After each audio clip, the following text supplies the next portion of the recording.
ఊహించినట్లే Trump టారిఫ్ల ప్రభావం భారత మార్కెట్లపై కనిపించింది. భారత్పై 25% సుంకాలు ప్రకటించిన ట్రంప్ రేపటి నుంచి అమల్లోకి వస్తాయని ప్రకటించారు.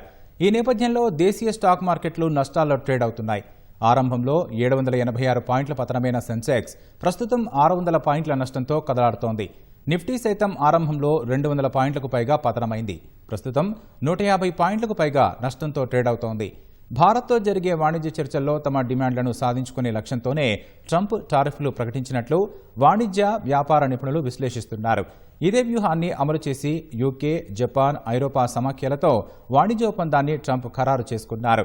తాజాగా భారత్ పైన అదే వ్యూహం అనుసరిస్తున్నట్లు కనిపిస్తోందని ఆర్థిక నిపుణులు చెబుతున్నారు. ట్రంప్ టారిఫ్ల ప్రభావం స్వల్పకాలంలో భారత ఎగుమతులు అభివృద్ధిపై పడుతుందని మార్కెట్ నిపుణులు అంచనా వేస్తున్నారు. అయితే దీర్ఘకాలంలో టారిఫ్ల ప్రభావం తగ్గుతుందని విశ్వాసం వ్యక్తం చేస్తున్నారు.